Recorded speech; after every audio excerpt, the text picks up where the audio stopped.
Hey guys, this is Jim K and 4YCD and you're watching FEP Labs Radio. Thanks for stopping by.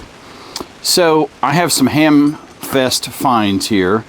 I stopped at a table and the guy had a bunch of connectors and attenuators and adapters and so forth, and they were cheap. I think I got all four of these for maybe $10, and he said he didn't know what they were exactly. They looked like dummy loads or terminators, but he wasn't entirely sure, and he had just a ton of them. So I picked out these few, and I want to know what they are. I might need a 50 ohm dummy load. I might need a 50 ohm terminator for calibrating a device or terminating a second antenna connection on a radio, just so I don't accidentally transmit on an empty connector.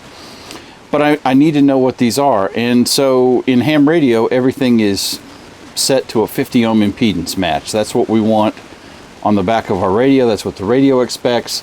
Our antennas use a tuner and or a balun of some sort to get down close to 50 ohms, so we have that perfect 50 ohm impedance match.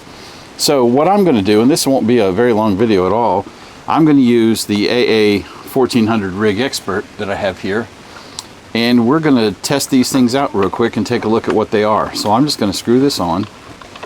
And you can do this same measurement with a nano VNA. You can also do this with the software AntScope 2 that goes with this, but we can also do what we want to look at right here on the screen. So I'm just going to hit show all, which will give us the basic parameters of the adapter. This is set to 7.25 megahertz. I don't care what frequency it's at, I just want to see the data on it. And so you can see this guy is showing 75 ohms of impedance. So this is not something I want to use with ham radio. Off the top of my head, I can't think of what I would use a 75 ohm terminator for, but what I will probably do is mark this so that I don't accidentally use it and become surprised at measurements. So let's try the next one. Screw it back on. And 46.7, so it's pretty close. It shows our SWR at 7.250 megahertz, and all the other parameters that are associated with it, our reactance, capacitance, so on and so forth, inductance. Alright, so this guy's good. Not exactly 50, but pretty close. Let's check this one. And this has some markings on it. And let's see, it says termination 401-1F3, but doesn't say its parameters. However, looking at it, you can see we're getting 49.1 for impedance and an SWR of 1.02. So this is a 50 ohm terminator as well. Good deal. I really have no use for a 75 ohm terminator. Well, let's see what this guy gives us.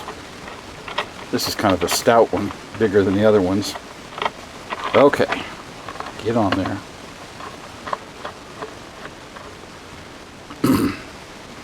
And he's showing us 1.01 and 49.6 ohms impedance. So that's outstanding. These are all really nice 50 ohm terminators or dummy loads. What's the difference between a terminator and a dummy load? Good question.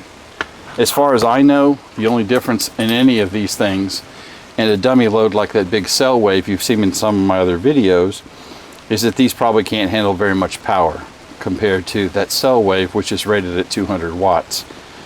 I don't know, and I don't know a good way to test how much power you can safely put in these. I would say put these on, key down, and if it starts getting hot, stop keying. Not very scientific, but that's the best I got.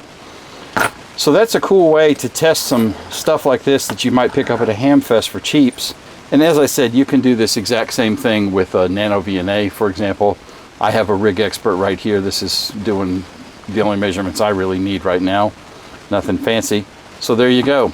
Guys, that's it for this one. If you would give me a thumbs up, make sure you're subscribed to the channel and click the bell so that you get notified whenever I post any new content. 73, y'all.